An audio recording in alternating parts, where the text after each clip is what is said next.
দর্শক আর মাত্র একদিন পরে ঈদুল আজহা শেষ মুহূর্তে কতটা জমেছে রাজধানীর শপিং মল এ নিয়ে জানতে সরাসরি যুক্ত হচ্ছেন সহকর্মী শারমিন রিহা।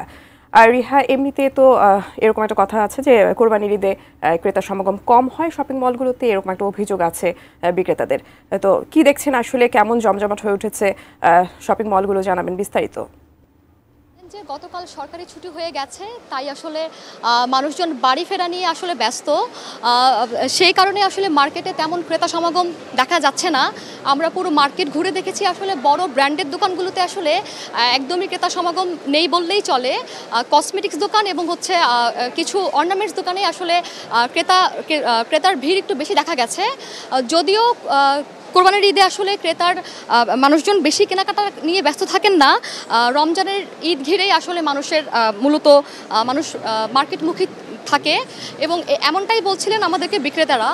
তবে বিক্রেতারা যে পরিমাণ আসলে আশা রেখেছিলেন, প্রত্যাশা ছিল কোরবানির ঈদ কেন্দ্রিক, তেমনটা সারা আসলে তারা ক্রেতা থেকে পাননি।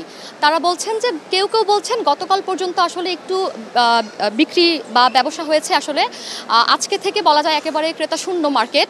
আমরাও আসলে পুরো মার্কেট ঘুরে তেমনটাই দেখেছি। মার্কেটের চিত্র ছিল একেবারেই ক্রেতা সমাগম কম ছিল এবং ব্র্যান্ডের দোকানগুলো আসলে একদমই ক্রেতা খোঁড়াই আমরা দেখেছি আসলে। তবে কিছু ব্যবসায়ীরা বলছেন যে আগামীকাল হয়তো ঈদের আগের দিন জন্য একদিন মাত্র বাকি আছে, সেই ক্ষেত্রে হয়তো আগামীকাল কিছুটা বিক্রি হবে বলে তারা প্রত্যাশা রেখেছেন। আসলে এই ছিল আসলে আমাদের কাছে এখনকার মার্কেটের খবর এবং আমরা আসলে মার্কেটেই আছি।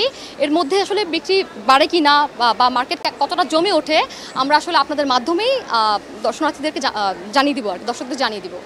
এই ছিল আমার কাছে সর্বশেষ। রিহা,